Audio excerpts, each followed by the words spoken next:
Hi everyone, it's me, Tim. Today I want to talk about design potholes. This is something I mentioned in a video about, I think it'll be 5 weeks ago when you're watching this. I mentioned it in my video on unretirement, which I'll link below. And I had a couple commenters on that video, namely Saber VS7 and Leah from, there's a lot of M's in that name. Basically wanted to know what I meant by design potholes. And they said, can you talk about it? I'm like, me talk about something crazy. So of course, I'm going to talk about design potholes in detail. What I mean by the term is I call a pothole, a design pothole, really common design issues that can be avoided if you know to look for them. They're like a pothole on a regular street. If you go slowly, you're not really going to be hurt that much by a pothole, or your car's not going to be hurt. But if you're cruising along and you hit a pothole at a pretty decent speed, you could wreck your transmission or you blow out a tire or something. But once you've been up and down that road a few times and you know those potholes are there, you know which lane is safe, or even in a lane where you can be positioned so that pothole's not a problem for you. That's what these design potholes are. They're really common design issues that frequently occur in different lanes of design, whether they're system design or narrative design or level design. And you can avoid them if you know they're there or you know how to look for them. So I'm going to give you some examples of what I consider to be design potholes, and then I'll try to give you a general rule of how to avoid them if you decide to make a game on your own. So I'm going to start with a very common design pothole that's hard to avoid even with experience, but you can look for it, and that is including too much in your game. Because as a very wise designer once said to me, a game that includes everything is about nothing. This can be about any aspect of design. For lore, this could be you making a game and going, I want it to be about aliens, but I also want it to have supernatural elements. Oh, and I like psychic elements like telekinesis and pyrokinesis. Oh, but I want magic. Oh, and I want it to be a murder mystery kind of thing, like an old style, gumshoe mystery kind of thing. And they smush all this into a game. Now, some of you are probably going, that sounds awesome. I'd play that game. Occasionally, something can pull that off, mashing together every genre into one. I think like X-Files pulled that off. Supernatural kind of pulls that off. But in general, if you try to put everything into the game you ever think of, your game is going to suffer because you're not focused. Same thing can happen with mechanics. If you decide that you're making a game and you start adding mechanics, not because they belong in there, but because someone has told you, well, you got to have crafting, you got to have item degradation, you got to have base building. It's what everybody wants these days. If you're adding it for no reason other than like a checklist, or someone from marketing said everybody's doing this, you got to do it too, you're going to run into trouble because you should not add something for no clear reason. And we're going to go into that in detail a little bit later. But that's what you should always be thinking is, why am I adding this? Everything should be added for a reason. And that reason isn't because I think it's neat. That isn't a good reason. Here's another common design pothole. I've frequently, way too frequently, throughout my career,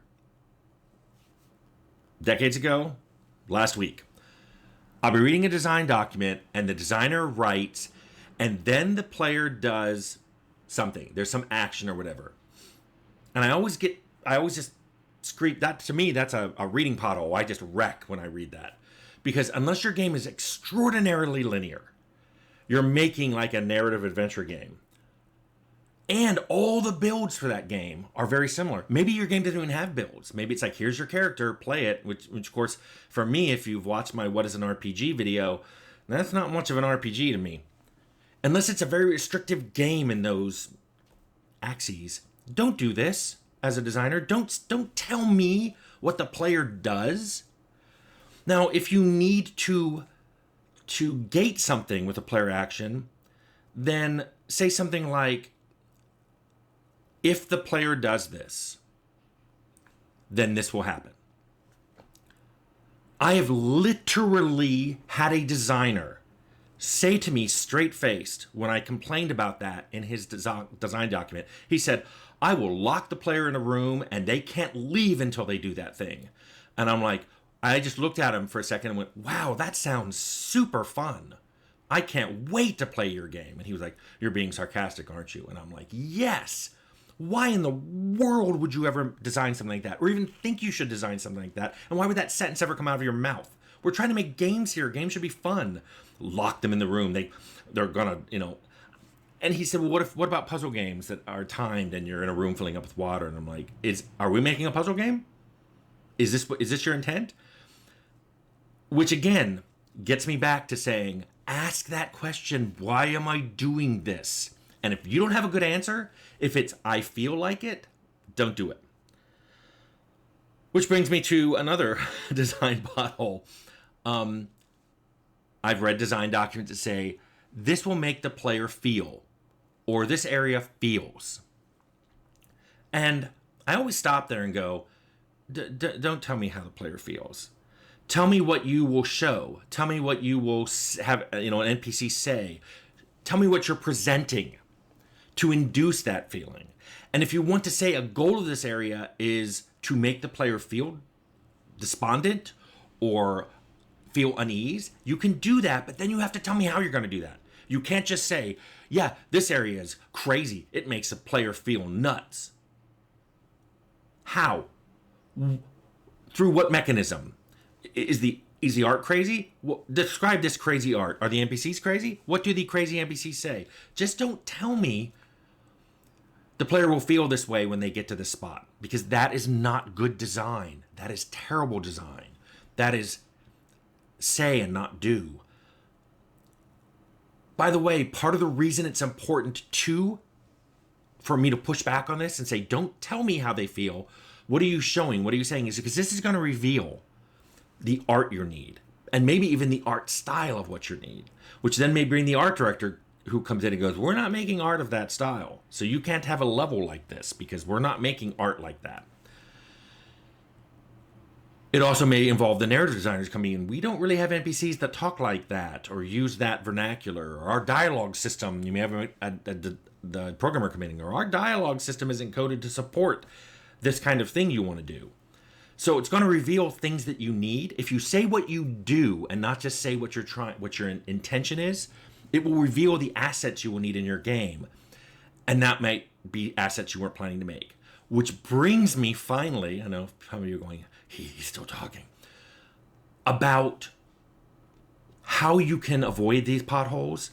And I think it's when I play a game or when I'm looking at a design document and there's no design pillars listed anywhere, and the different areas of the design doc, whether it's a new feature that's going in, or an NPC that's going in, or a quest that's going in, they don't have anything about what the goal of it is. What is this NPC here for? What is this quest here for? Why is this feature included in the game? If they don't have that, then there's a problem. There's a huge problem, because you need those things. I have a whole video on design pillars, but so once you've made your setting, and then you wrote your great story, this is the story I'm going to tell in this setting, and now you're making mechanics. If at this point you don't know what all of that is in service of, you're going to run into problems, because you should know, why am I doing all this? Why did I make this setting and tell this story with these mechanics? Was I trying to make a game with really cool combat? Was I trying to make a game with really amazing, challenging exploration that has rewards when you arrive at the location, whether it's XP or items, or maybe it's just a pretty vista? Is this entire game about advancing the story through all of its different acts? No, and remember, Fallout only had 3 acts. Arcanum had 27. A good number somewhere in the middle, I think. Was one of your game's design goals, we're trying to make a living world where the player can go anywhere and see life and activity, and people in villages go through schedules, and if you empty out a dungeon, maybe bandits move in later. It's a living world, things change, and the player can figure out those rules and take advantage of them. What are your important goals here? Because that goal that you list and you can have a few of them. Don't have too many, or you go back to the first pothole if you put in too much stuff. Once you've listed your goals, everything should fall from that. Does the setting support this goal? Does the setting make exploration interesting? Does the story support this goal? Is this story going to involve periods of interesting combat, if that's your goal? If you're making all these mechanics, why are you adding crafting? I don't see that mechanic supporting any of the things you listed as a goal. You have to figure this out, because more important than anything else, everything from pickpocketing to antimatter grenades to hidden caches of treasure hidden in the wilderness should serve ultimately one of the design goals that you've made. So, kind of in general, all of this can be constrained by making very clear design pillars for your game. I'll put a link in the description to my design pillars video.